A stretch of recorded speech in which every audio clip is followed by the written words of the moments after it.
Hello dears, once again welcome. ഇന്ന് നമുക്ക് the red room എന്ന് പറഞ്ഞിട്ട് H.G. വെൽസിൻ്റെ ഒരു ഷോർട്ട് സ്റ്റോറി ഉണ്ടല്ലോ നമുക്ക് പഠിക്കാനായിട്ട്. എൻ്റെ ക്ലാസ്സൊക്കെ നിങ്ങൾ കേട്ടതാണ്, in both English and Malayalam. Okay, അപ്പോൾ അതിൽ ക്വസ്റ്റ്യൻ ആൻസേഴ്സ്, ടെക്സ്റ്റിൻ്റെ ബാക്കിലുള്ള ക്വസ്റ്റ്യൻ ആൻസേഴ്സ് നമുക്ക് എക്സ്പ്ലെയിൻ ചെയ്യാം കേട്ടോ. ഒന്ന് അത് ഫസ്റ്റ് ഷോർട്ട് ആൻസർ ക്വസ്റ്റ്യൻസ് ആണ്. നോക്കൂ. What is the protagonist initial attitude towards the red room? ആദ്യം, അതായത് കഥയുടെ തുടക്കത്തിൽ ആ റെഡ് റൂമിനെ പറ്റി നമ്മുടെ പ്രൊട്ടാഗണിസ്റ്റിന്, അതായത് ഹീറോ നറേറ്ററിന്, പ്രൊട്ടാഗണിസ്റ്റ് എന്ന് പറഞ്ഞു കഴിഞ്ഞാൽ important character, the main character എന്നുള്ള മീനിങ് ആണ്. എന്തായിരുന്നു അയാളുടെ ആ ഒരു attitude? The protagonist doesn't believe the red room is haunted. അല്ലെ, അവിടെ പ്രേതമുണ്ടെന്നൊന്നും പറയുന്നത് ഇയാൾ വിശ്വസിച്ചില്ല. He thinks it is just a silly legend and wants to prove it. അല്ലേ, അത് വെറുതെ ആളുകൾ ഓരോന്ന് പറയുമായിരിക്കും. അല്ലേ, അത് ഒന്നുമില്ല എന്ന് കാണിച്ചു കൊടുക്കണം, പ്രൂവ് ചെയ്യണം. He is Brave and sceptical at first. Okay, ആദ്യം ഇയാൾ എങ്ങനെയായിരുന്നു? വളരെ ധൈര്യമുള്ള ആളും സ്കെപ്റ്റിക്കൽ, അല്ലേ, അത് അൺബിലീവർ, സൂപ്പർസ്റ്റിഷ്യനിലും ഇങ്ങനത്തെ കാര്യങ്ങളൊന്നും ബിലീവ് ചെയ്യാതെ സംശയിക്കുന്ന ആളായിരുന്നു. Second one, how do the old caretakers react to the protagonist decision to stay in the red room? ഈ ഓൾഡ് കെയർ ടേക്കേഴ്സ് ഉണ്ട്, ഒരു 3 പേര്, 2 old men and an old woman. ഇതിൽ ഒരു ഓൾഡ് മാൻ കുറച്ച് കഴിഞ്ഞിട്ടാണ് വരുന്നത്, മറ്റേത് ഓൾഡ് മാൻ വിത്ത് വിത്തേർഡ് ആം, പിന്നെ ഒരു old woman with pale eyes എന്നൊക്കെ പറയുന്നുണ്ട്. അപ്പോൾ ഇവരെങ്ങനെയാണ് ഈ എന്താ പറയുക, ഹീറോ നറേറ്റർ ഈ റെഡ് റൂമിൽ പോവാന്ന് പറഞ്ഞിട്ടുള്ള ആ ഒരു തീരുമാനത്തെ ഇവരെങ്ങനെയാണ് എടുത്തത്? The old caretakers are scared and try to warn the protagonist not to stay in the red room. ഈ റെഡ് റൂമിലേക്കൊന്നും പോകേണ്ട ആവശ്യമില്ല, അവിടെ നിൽക്കരുത്, അല്ലേ, രാത്രി ഒന്നും അവിടെ നിൽക്കരുത് എന്നാണ് പറഞ്ഞത്. They refuse to stay with him and leave quickly, showing their fear and superstition. അപ്പോൾ അതുകൊണ്ട് തന്നെ അയാളുടെ കൂടെ, അല്ലേ, പിന്നെ അവർക്ക് നിൽക്കാനൊക്കെ പേടിയായി. കാരണം ഇയാൾ ഇതെന്ത് പുറപ്പെട്ടിട്ടാ, ഇനി എല്ലാവർക്കും കൂടെ പ്രശ്നങ്ങൾ ഉണ്ടാവുമോ എന്നൊക്കെ അവർ ചിന്തിച്ചിരുന്നു. അതുകൊണ്ട് തന്നെ അവർ പെട്ടെന്ന് തന്നെ എന്താണ്, അയാൾ അവിടുന്ന് ഒഴിവാക്കുകയാണ്, അതായത് റെഡ് റൂമിൻ്റെ വഴിയൊക്കെ പറഞ്ഞു കൊടുത്തിട്ട്. പിന്നെ ഇടയ്ക്കിടയ്ക്ക് അവർ പറയുന്നുണ്ടായിരുന്നു, എല്ലാവരും മാറി മാറി പറയുന്നുണ്ടായി, ഇറ്റ്സ് യുവർ ചൂസിങ്, അല്ലേ, ഓർമ്മ ഉണ്ടോ അത്? നിങ്ങളുടെ തീരുമാനമാണ്, ഞങ്ങൾ പറഞ്ഞിട്ടല്ല നിങ്ങൾ പോണത്, because it's so dangerous. Third one, what unusual occurrences does the protagonist experience inside the room? എന്തൊക്കെ അസാധാരണ കാര്യങ്ങളാണ് പ്രൊട്ടാഗണിസ്റ്റിന് സംഭവിച്ചത് റെഡ് റൂമിൻ്റെ ഉള്ളിൽ? Inside the red room the protagonist experiences strange occurrences. എന്തൊക്കെ വിചിത്രമായ കാര്യങ്ങളായിരുന്നു? Unexplained drafts, moving shadows and flickering candles. അല്ലേ, അങ്ങനെ ഷാഡോസൊക്കെ ഇങ്ങനെ പോണ പോലെ, അതായത് ഏതോ നിഴലൊക്കെ പോണ പോലെ. അൺഎക്സ്പ്ലെയിൻഡ് ഡ്രാഫ്റ്റ്സ്, അല്ലേ, നമുക്ക് പറയാൻ പറ്റാത്ത രീതിയിലുള്ള കാര്യങ്ങൾ. ആൻഡ് ഫ്ലിക്കറിങ് കാൻഡിൽസ് ഒക്കെ ഇങ്ങനെ ആളിക്കത്തിയിട്ട് പെട്ടെന്ന് കെട്ടുപോവുക.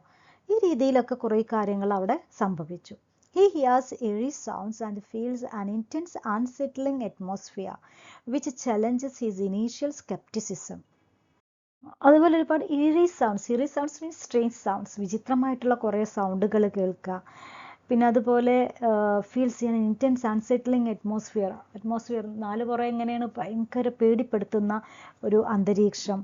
എല്ലാം അയാളുടെ സ്കെപ്റ്റിസിസം, ആ സംശയം, പ്രേതം ഉണ്ടോ എന്നുള്ള സംശയത്തെ ഇല്ലാതാക്കി. അതായത് പ്രേതം ഉണ്ട് എന്നുള്ള നിലയിലെത്തി ആ സമയത്ത്, എന്തോ പ്രശ്നമുണ്ട് അവിടെ എന്നുള്ള രീതിയിലായിരുന്നു നമ്മുടെ protagonist. Fourth one, how does the protagonist attempt to combat his growing fear in the red room? എങ്ങനെയാണ് ഇയാളുടെ ആ ഒരു ഫിയറോട്, പറഞ്ഞ ഭയങ്കര പേടിയായിരുന്നു ഇയാൾക്ക്, അല്ലേ, ആ മെഴുകുതിരിയൊക്കെ അണഞ്ഞു പോയപ്പോൾ. അപ്പോൾ എങ്ങനെയാണ് ആ പേടിയെ തടുത്തു നിർത്തിയത്, അതിനോട് യുദ്ധം ചെയ്തത്, അതിനോട് മല്ലിട്ടത്? The protagonist tries to overcome his fear by telling himself it's just his imagination. അത് ഇയാൾ പറഞ്ഞ് സമാധാനിക്കാൻ തുടങ്ങി, ഇവിടെ ഒന്നുമില്ല, എൻ്റെ ഓരോരോ തോന്നലുകളാണ്. He attempts to rationalize the strange occurrences, attributing them to natural causes. എല്ലാം എന്താണ്, നേച്ചർ, അതായത് അങ്ങനെ ആ ഒരു ഇരുട്ടിൻ്റെ പ്രശ്നങ്ങളാണ് എന്നുള്ള കാര്യങ്ങൾ അയാൾ റേഷണലൈസ് ചെയ്യാൻ തുടങ്ങി, യുക്തി ഉപയോഗിച്ച് ചിന്തിക്കാൻ തുടങ്ങി. അതായത് ഇവിടെ പ്രേതം ഉണ്ട് എന്ന് പറഞ്ഞാൽ കുറച്ചുകൂടെ പേടിയാവും, അല്ലേ, അപ്പോൾ അതിന് വേണ്ടിയാണ്.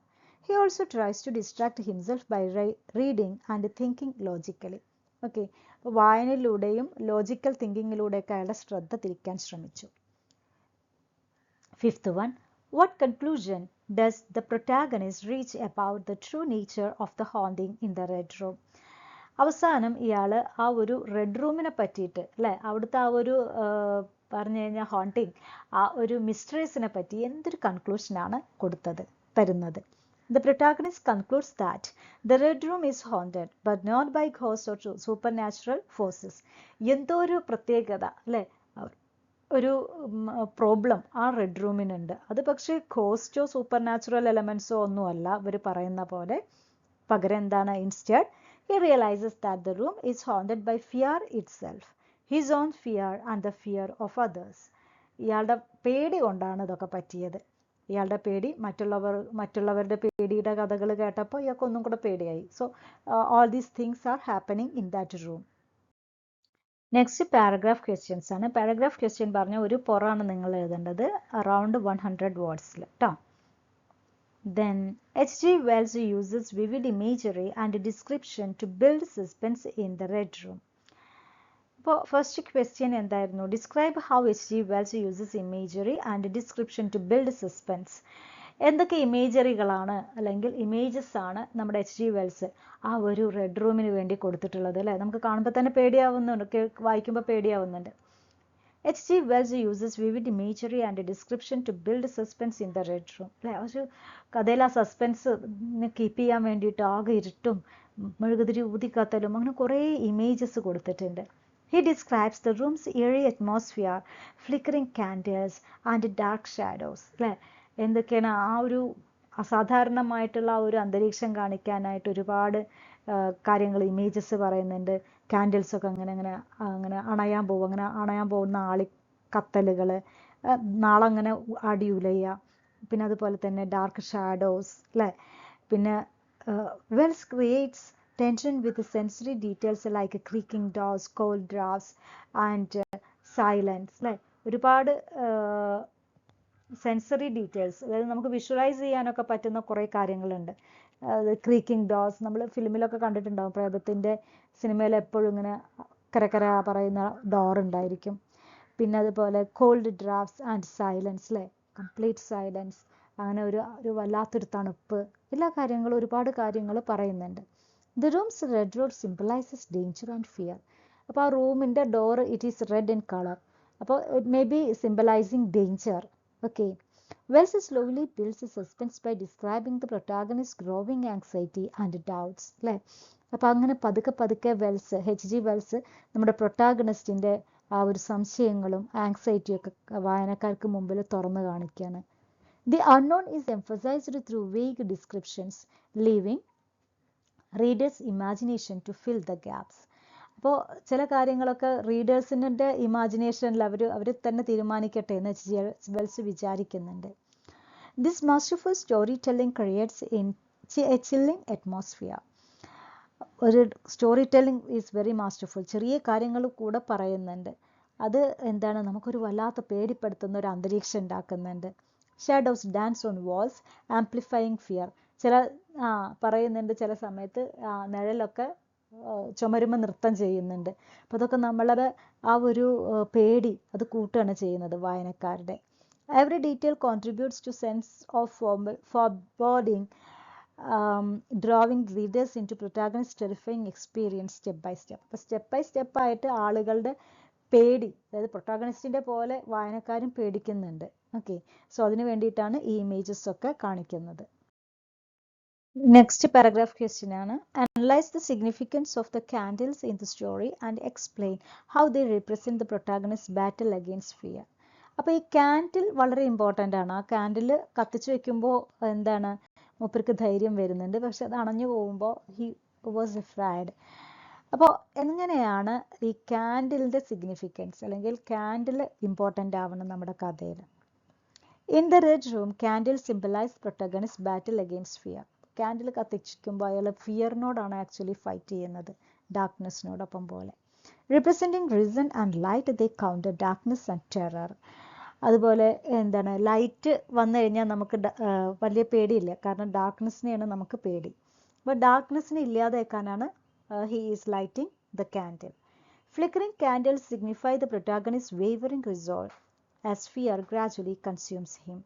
അങ്ങനെ പെട്ടെന്ന് ഈ ദീപനാളങ്ങൾ, അതായത് ക്യാൻഡിലിൻ്റെ ആ നാളങ്ങൾ ഇങ്ങനെ ആടി ഉലയാൻ തുടങ്ങിയപ്പോൾ പതുക്കെ പതുക്കെ നമ്മുടെ പ്രൊട്ടാഗണിസ്റ്റിന് എന്താണ്, പേടി വരാൻ തുടങ്ങി. When candles burn out fear overtakes reason. അങ്ങനെ കാൻഡിൽസ് ഒക്കെ കെട്ടുപോയപ്പോൾ പിന്നെന്താണ്, ഫിയർ ആണ് വന്നത്. The candles vulnerably mirrors the protagonist's fragile mental state. ആ കാൻഡിൽ ചിലപ്പോൾ സിംബലൈസ് ചെയ്യുന്നത് എന്താണ്, ഇയാളുടെ ആ ഒരു മെൻറ്റാലിറ്റി ആവും. അത് ഫ്രജൈലാണ്, അതായത് ഒരു ഉറപ്പുമില്ലാത്ത, അതായത് പെട്ടെന്ന് തന്നെ ഇല്ലാതെയായി പോവാം, അതായത് ധൈര്യമൊക്കെ ചോർന്നു പോണ പോലെ.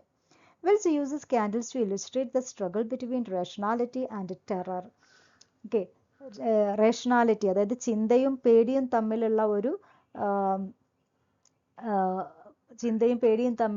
ഒരു സ്ട്രഗിൾ അല്ലെങ്കിൽ ഒരു മൽപ്പിടുത്തമാണ് നമുക്ക് ഈ ക്യാൻഡിലൂടെ കാണുന്നത്. അതായത് ക്യാൻഡിൽ ഉണ്ടാവുമ്പോൾ അയാൾ വളരെ ധൈര്യവാനാണ്, ക്യാൻഡിൽ ഇല്ലാതെ അത് അണഞ്ഞു പോയി കഴിഞ്ഞാൽ മൂപ്പർക്ക് പേടിയാവാൻ തുടങ്ങും. As darkness encroaches candles light fades reflecting the protagonist dwindling courage, അല്ലേ?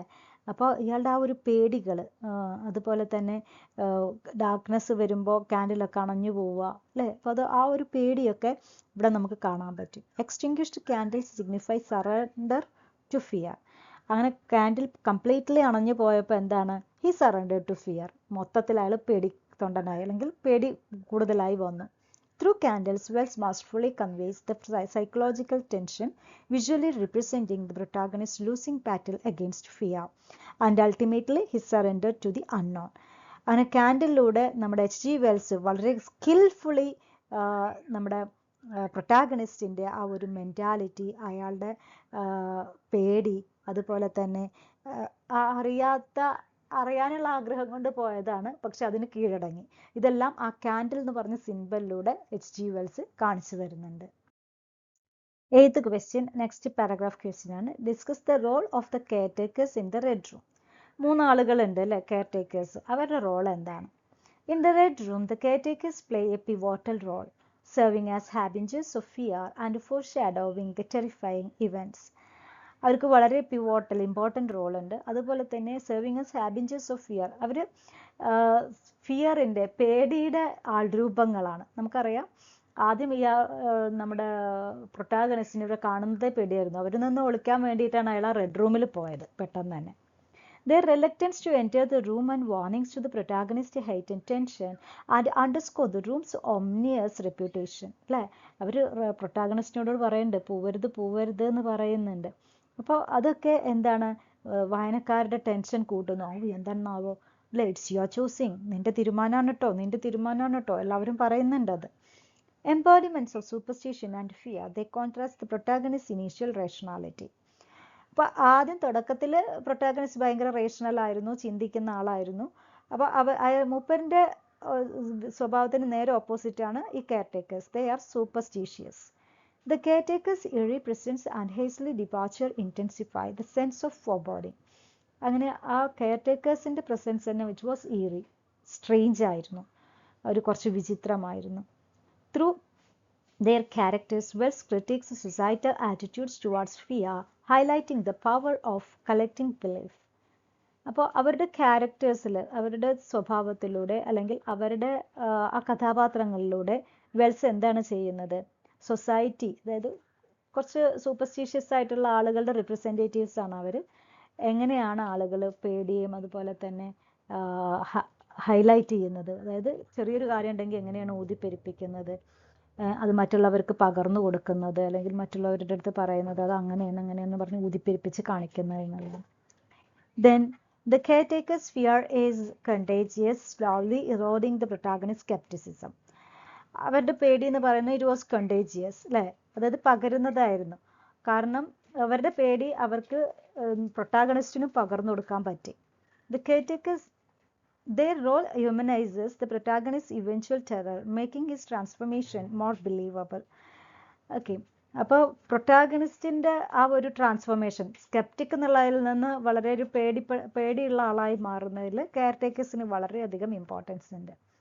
By depicting the caretaker's fear, Wells masterfully sets the stage for the protagonist's descent into horror, blurring the lines between reality and superstition.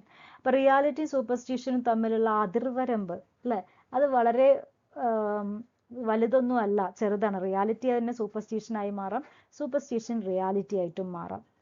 പെട്ടെന്ന് ഇയാൾ red റൂമിൽ പോയപ്പോൾ ഒന്നുമില്ല എന്ന് വിചാരിച്ച് പോയതാണ്, പക്ഷെ സം എലമെന്റ്സ് ആർ ദയർ അല്ലേ. അപ്പോൾ അത് ചില ആളുകൾ എന്താണ് ഇങ്ങനെ ഈ സൂപ്പർസ്റ്റിഷനായിട്ടാണ് കരുതുന്നത്. അതാണ് ഇവിടുത്തെ story. Next is our essay question. Ninth one, how does Wells portray fear of the unknown, and what message does the story and explain how they represent the protagonist's battle against fear? അപ്പം അറിയാത്ത കാര്യങ്ങൾ എങ്ങനെയാണ് H.G. Wells portray ചെയ്യുന്നത്, വിവരിച്ച് കാണിക്കുന്നത്. And what message does the story and explain, അല്ലേ, story എന്ത് മെസ്സേജാണ് തരുന്നത്, അല്ലെങ്കിൽ എന്താണ് എക്സ്പ്ലെയിൻ ചെയ്യുന്നത്. നമ്മുടെ പ്രൊട്ടാഗണിസ്റ്റ് ഇവിടെ ഫിയറിനോടാണ് ബാറ്റിൽ നടത്തുന്നത്. അയാളെ പേടിയില്ല എന്ന് വിചാരിച്ച് പോയതാണ്, but he was afraid of darkness. അപ്പോൾ ആ ഒരു പേടിയില്ലാതേക്കാൻ പ്രൊട്ടാഗണിസ്റ്റ് എന്തൊക്കെ യുദ്ധങ്ങളാണ് നടത്തിയത്. 10th one, compare and contrast the protagonist's attitude at the beginning and the end of the story. എന്തൊക്കെ മാറ്റങ്ങളാണ് നമ്മുടെ പ്രൊട്ടാഗണിസ്റ്റിന് തുടക്കത്തിലും അവസാനത്തിലും വന്നത്. അതായത് തുടക്കത്തിൽ ഹി വാസ് വെരി സ്കെപ്റ്റിക് അല്ലേ, അവസാനമായപ്പോഴേക്കും അയാൾ കുറച്ച് പേടിയുള്ള ആളായി മാറി. അപ്പോൾ ഈ കാര്യങ്ങളൊക്കെ രണ്ടും കൂടെ ഒന്നിച്ച് നമുക്കൊരു എസ്സേ ആയിട്ട് നോക്കാം. In the Red Room, H.G. Wells shows how fear of the unknown can be terrifying.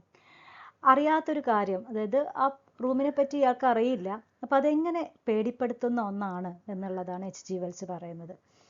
അപ്പം അവിടെ പ്രേതമില്ല എന്നുള്ളത് ഇയാൾക്ക് ആദ്യം ഭയങ്കര ഉറപ്പായിരുന്നു, പ്രേതമില്ല എന്നുള്ളത്. പക്ഷെ അവിടെ ഡാർക്ക്നെസ് കണ്ടപ്പോൾ he was becoming very fearful person. അപ്പോൾ അതുകൊണ്ട് തന്നെ അതിൽ ഒന്നുമില്ല എന്നുള്ളത് തെളിവായിട്ടുണ്ട് എന്നുണ്ടെങ്കിൽ എന്താണ്, പേടിയില്ലായിരുന്നു. അപ്പോൾ പേടിപ്പെടുത്തുന്നത് എങ്ങനെയാണ്, അറിയാത്ത കാര്യങ്ങൾ നമ്മളെ പേടിപ്പെടുത്തുന്നത് എങ്ങനെയാണെന്നാണ് പറയുന്നത്. The story creates the scary atmosphere with the dim candles, strange noises and unexplained events.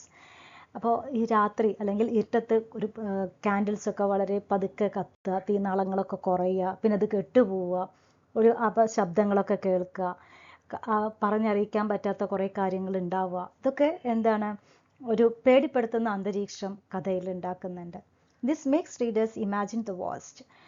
വായനക്കാരും ഒരുപാട് കാര്യങ്ങൾ അവർക്ക് ഇമാജിൻ ചെയ്യാൻ പറ്റും, അല്ലെങ്കിൽ എന്താണ് അവർക്ക് സങ്കല്പിക്കാൻ പറ്റും. The candles represent the main characters fight against fear. നമ്മൾ നേരത്തെ പാരഗ്രാഫിൽ പറഞ്ഞ പോലെ ഇയാളുടെ ഫിയറിനോടുള്ള ഒരു ഫൈറ്റ് അല്ലേ, അത് ആണ് എവിടെ കാണിക്കുന്നത്, നമ്മുടെ കാൻഡിലിലൂടെ കാണിക്കുന്നത്. When they flicker, he starts to doubt. ഈ ക്യാൻഡിൽ അണയാൻ പോകുന്നതാണ് ഇയാളുടെ ഏറ്റവും വലിയ പ്രശ്നം. ക്യാൻഡിൽ അണയാൻ പോകുന്ന സമയത്ത് he began to doubt that is there anything present, അല്ലേ, എന്തെങ്കിലും പ്രേതമുണ്ടോ, അങ്ങനത്തെ കാര്യങ്ങൾ, ഗോസ്റ്റ് ഉണ്ടോ എന്നുള്ള ചിന്തിക്കുകയാണ്. When they go out, he gives it to fear. Candle പോയപ്പോൾ കംപ്ലീറ്റ്ലി ഫിയർഫുൾ ആയി മാറി. At first the main character is brave and doesn't believe in superstitions. ആദ്യം ഇയാൾ ഭയങ്കര ധൈര്യവാനായിരുന്നു, സൂപ്പർസ്റ്റിഷനിലൊന്നും ബിലീവ് ചെയ്യാത്ത ആളായിരുന്നു. But by the end he is terrified and realizes some things are beyond understanding. അവസാനം അയാൾ മനസ്സിലാക്കുകയാണ് ചില കാര്യങ്ങൾ നമ്മളുടെ അണ്ടർസ്റ്റാൻഡിങ്ങിൽ, നമുക്ക് മനസ്സിലാക്കാവുന്നതിലും അപ്പുറമാണ്. Wells shows how fear can overcome even the bravest people. പേടി വന്നു കഴിഞ്ഞാൽ പിന്നെ ഒരു രക്ഷയില്ല. Okay, if darkness is also there, പിന്നെ എല്ലാം നമ്മുടെ കയ്യിൽ നിന്ന് പോകും. എത്ര ധൈര്യവാനാണെങ്കിലും ഒന്നും കാര്യമില്ല, എല്ലാവർക്കും പേടി വന്നു കഴിഞ്ഞാൽ പിന്നെ പെട്ടുപോയി എന്നുള്ളതാണ് H.G. വെൽസ് പറയുന്നത്. The story wants us not to underestimate the power of fear and the unknown. അറിയപ്പെടാത്തതും അതുപോലെ തന്നെ ഫിയർ, പേടിയുടെയും ശക്തി എന്ന് പറഞ്ഞു വെച്ചാൽ നമ്മൾ ഒരിക്കലും അണ്ടർ എസ്റ്റിമേറ്റ് ചെയ്യരുത്, തരം താഴ്ത്തി കാണരുത്. അതിന് വളരെയധികം ഇമ്പോർട്ടൻസ് ഉണ്ട്. The main character changes from confidential and skeptical to terrified and broken. തുടക്കത്തിൽ ഭയങ്കര ബ്രേവ് ആയിരുന്നു, എല്ലാറ്റിലും സംശയമുള്ള ആളായിരുന്നു, മറ്റേ കെയർടേക്കേഴ്സിനൊക്കെ കളിയാക്കുന്ന പോലെയാണ് പറഞ്ഞിരുന്നത് അവിടെ പ്രേതമില്ലാന്ന്. പക്ഷെ അറ്റ് ലാസ്റ്റ് എല്ലാം തകർന്ന അവസ്ഥയിലാണ് നമ്മുടെ protagonist. This transformation shows that fear is a powerful force that can affect anyone. Fear ആരെയും ബാധിക്കാം, അത് ആരെയും ഏത് രീതിയിൽ വേണമെങ്കിലും മാറ്റാം എന്നുള്ളതാണ് H.G. വെൽസ് പറയുന്നത്. It highlights the vulnerability of human rationality when faced with the inexplicable events. നമുക്ക് എങ്ങനെ ഒരാളുടെ ചിന്തയെ, അതായത് റേഷണാലിറ്റി, അതായത് ബുദ്ധി ഉപയോഗിച്ചിട്ടുള്ള ചിന്തയെ പോലും മാറ്റിമറിക്കാൻ പേടിക്ക് പറ്റും. The story raises questions about the nature of fear and whether it's rational or irrational. പേടി റേഷണൽ ആണോ? റേഷണൽ പറഞ്ഞു വെച്ചാൽ ചിന്തയ്ക്ക് ബുദ്ധിക്ക് വിധേയമാണോ? ബുദ്ധിക്ക് വിധേയമല്ലേ? അതായത് ബുദ്ധി ഉണ്ടാകുമ്പോൾ നമുക്ക് പേടി ഉണ്ടാവുമോ? ബുദ്ധി ഇല്ലാതെ ആകുമ്പോഴാണോ പേടി വരുന്നത്? ഈ രീതിയിലാണ് H.G. വെൽസ് സ്റ്റോറി മുന്നോട്ട് കൊണ്ടുപോകുന്നത്. As the main character struggles to maintain his rational thinking, readers are drawn into his terrifying experience. അപ്പോൾ പേടി വരുന്ന സമയത്ത് നമ്മുടെ പ്രൊട്ടാഗണിസ്റ്റ് എന്ത് ചെയ്യാണ്? ഹീറോ നറേറ്റർ വളരെ സ്ട്രഗിൾ ചെയ്യുന്നുണ്ട്, കടന്ന് കഷ്ടപ്പെടുന്നുണ്ട്. എങ്ങനെയെങ്കിലും ഇതുപോലെ തന്നെ ആ ബുദ്ധി അല്ലെങ്കിൽ ആ ചിന്തകൾ നേരെയാക്കാൻ, പേടിയുടെ ബലത്തിന് മുൻപിൽ കീഴ്പ്പെടാതെ എങ്ങനെയാണ് ചിന്തകൾ നേരെയാക്കുന്നത് എന്നുള്ളതാണ് ചിന്തിക്കുന്നത്. Will's masterful storytelling creates tension and suspense, making The Red Room a classic horror tale. ഒരുപാട് മൈന്യൂട്ടായിട്ടുള്ള കാര്യങ്ങൾ വളരെയധികം പ്രിസൈസ് ആയിട്ടുള്ള ഡിസ്ക്രിപ്ഷനിലൂടെ റെഡ് റൂം എന്നുള്ള ഈ സ്റ്റോറി ഒരു ക്ലാസിക് ഹൊറർ ടെയിലായിട്ട് മാറ്റിയിട്ടുണ്ട് നമ്മുടെ H.G. Wells. Ultimately, Wells' story challenges readers to confront their own fears and consider the unknown. അങ്ങനെ വായനക്കാർക്കും ഇതുപോലെ തന്നെ ഒരുപാട് പേടിപ്പെടുത്തുന്ന കാര്യങ്ങൾ അവരുടെ ലൈഫിൽ ഉണ്ടായിട്ടുണ്ടാവും. ഈ പേടി മെയിൻറ്റെയിൻ ചെയ്ത് കൊണ്ടുപോവുക എന്നുള്ളതാണ് H.G. വെൽസ് ഒരു റിയൽ സ്റ്റോറി ടെല്ലറായി മാറുന്നത് അവിടെയാണ്. The Red Room becomes a symbol of the darkest corners of our minds where fear resides. Red room ഒരു ഡാർക്ക് റൂമാണ്. അത് നമ്മുടെ മനസ്സിൻ്റെ ഡാർക്ക് കോർണേഴ്സ് ആയിട്ടാണ് പറയുന്നത്. അതായത് അവിടെ പേടിയുണ്ട്. നമ്മൾ എത്ര ധൈര്യം ഉണ്ടെന്ന് പറഞ്ഞാലും fear is there in your mind. Though, through this haunting tale, Wells invites readers to explore the complexities of human fear. ഫിയറിൻ്റെ കോംപ്ലക്സിറ്റീസ് അല്ലേ, വിവിധ തലങ്ങളെ പറ്റിയിട്ടാണ് പറയുന്നത്. അതായത് അത് നമ്മൾ വിചാരിക്കുന്ന പോലെ സിമ്പിൾ അല്ല, ഭയങ്കര ദുർഘടം പിടിച്ചതാണ്. By exploring the unknown and the irrational, The Red Room provides a thought-provoking and unsettling reading experience. ഇത് നമുക്ക് ചിന്ത ഉദ്ദീപിപ്പിക്കുന്ന ഒരു വല്ലാത്തൊരു റീഡിംഗ് എക്സ്പീരിയൻസ് ആണ് ഈ സ്റ്റോറിയിലൂടെ H.G. വെൽസ് തരുന്നത്. So we have gone through the questions and answers of the story The Red Room by H.G. Wells. അപ്പോൾ ഇത് നന്നായിട്ട് പഠിക്കുക, ബുക്കിൽ എഴുതുക. പിന്നെ അതുപോലെ മറ്റേ വീഡിയോകൾ, ഇംഗ്ലീഷിലെയും മലയാളത്തിലെയും വീഡിയോകൾ കാണുക. അതിൽ സ്ലൈഡുകളൊക്കെ നോട്ട്ബുക്കിൽ എഴുതി വയ്ക്കുക. എൻഷുർ ചെയ്യുക ആ സ്ലൈഡിലുള്ള എല്ലാ പോയിൻറ്റ്സും നിങ്ങളുടെ എസ്സേയിലുണ്ടെന്ന്. Okay, thank you, bye by.